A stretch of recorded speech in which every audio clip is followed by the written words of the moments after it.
मंगल भवन मंगल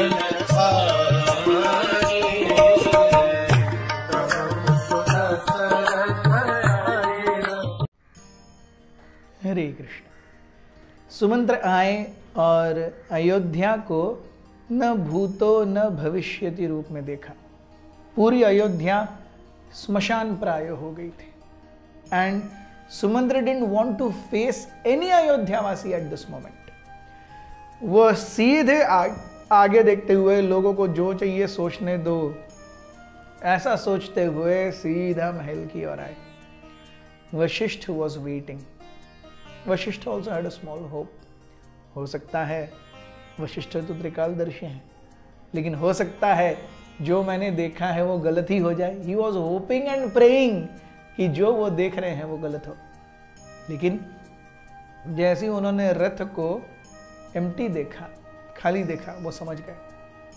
उन्होंने सुमंत्र से कोई बात नहीं की, क्योंकि बात करने में कोई फायदा ही नहीं था।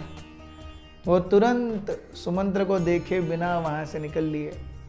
वो सोचने लगे कि सबके सामने शक्तिहीन दिखने से अच्छा है कि अकेले ही अपने घर में जाके कोने में बैठ करके रो ले, क्योंकि अल्टीमेटली वो कोई साधारण व्यक्ति नहीं है। वो राजगुरु है, राज पुरोहित है। He should not lose his basic structure, but he could not contain. So उन्हें एकांत चाहिए था। उन्होंने किसी से कुछ बात नहीं की और उन्हें पता था आगे होने क्या वाला है। महल के अंदर से भी कराहने की, रोने की, बिलखने की आवाजें आ रही हैं। वो सुनने के लिए क्यों रुकना है। वशिष्ठ चले गए।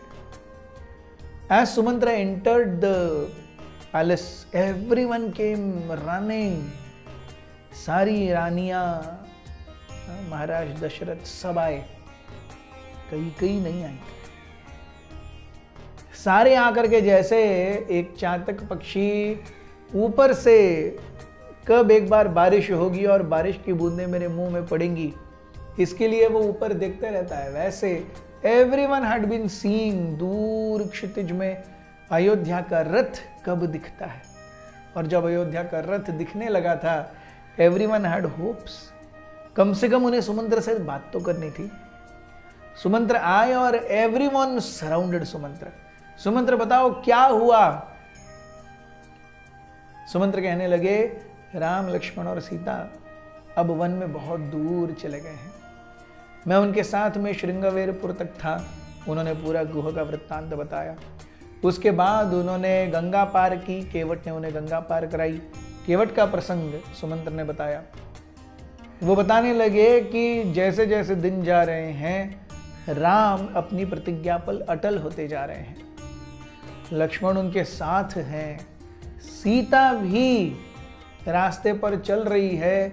उनके सामने कितनी अनगिनत रुकावटें आए, वो थम ही नहीं रहे, वो रुक ही नहीं रहे, वो पीछे देख ही नहीं रहे, वो रो भी नहीं रहे। जब कौशल्या, सुमित्रा और दशरथ ने यह सुना, तीनों अपनी आंखों से आंसू आने से रोक नहीं पाए। दशरथ कहने लगे, राम ने क्या कहा हमारे लिए। सुमंत्र कहने लगे कि राम ने केवल इतना निवेदन किया है कि आपसे, दशरथ महाराज से, कि हे महाराज, आप कृपया मेरी मां को उसके दुख दर्द में सहारा दीजिए। कृपया अपने छोटे बेटे भरत को राजा बनाइए और निश्चित रूप से बेफिक्र रहिए, राम आपके कहे के बाहर नहीं है। उन्होंने कौशल्या से, अपनी मां से कहा है कि मां, मैं 14 वर्ष के बाद निश्चित रूप से आऊंगा। उन्होंने कहा है कि जब तक मैं न आऊं तब तक आप अयोध्या के लिए क्या अच्छा कर सकते हैं, इस पर अपने ध्यान को केंद्रित कीजिए। अपने पति की सेवा कीजिए। आपका पातिव्रत्य तभी सफल होगा जब आपके पति को क्या अच्छा लगता है आप वही करेंगे। उन्होंने कहा है कि घर में जो भगवान के विग्रह हैं उनकी सेवा कीजिए, दान धर्म कीजिए और ब्राह्मणों की सेवा कीजिए। अपनी सौतन कैकई से अवांछित वाद में भिड़ने के लिए राम ने मना किया है।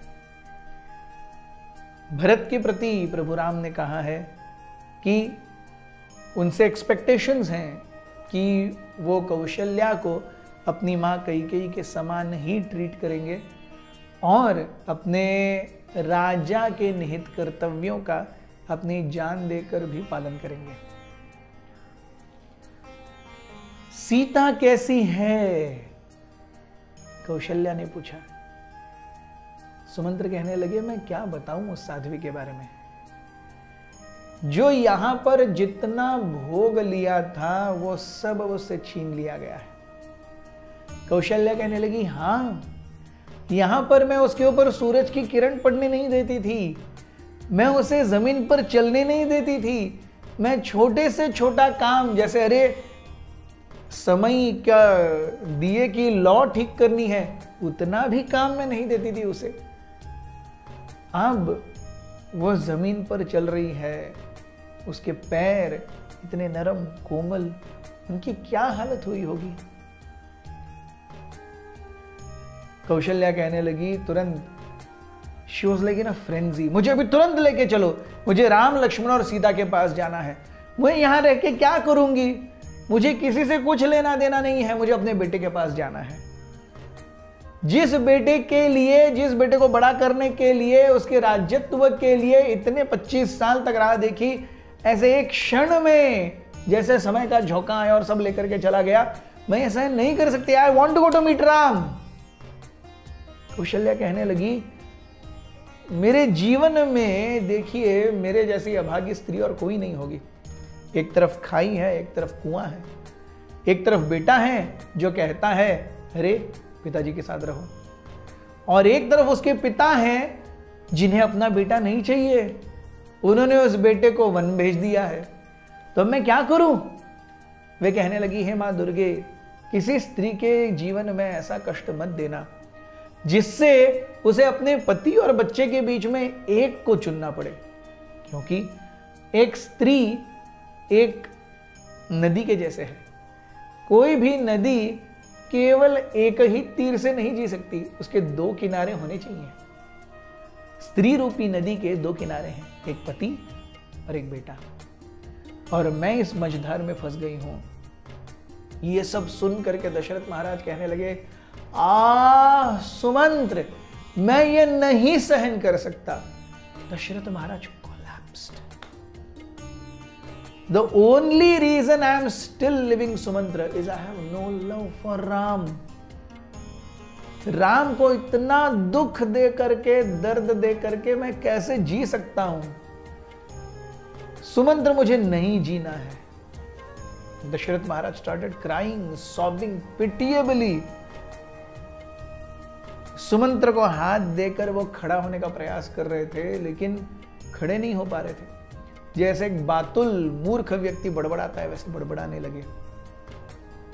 सुमित्रा और कौशल्या पास ही में थीं। उन्होंने दशरथ महाराज से क्या कहा and how exactly things happened next, हम ये कल देखेंगे। बहुत बहुत धन्यवाद।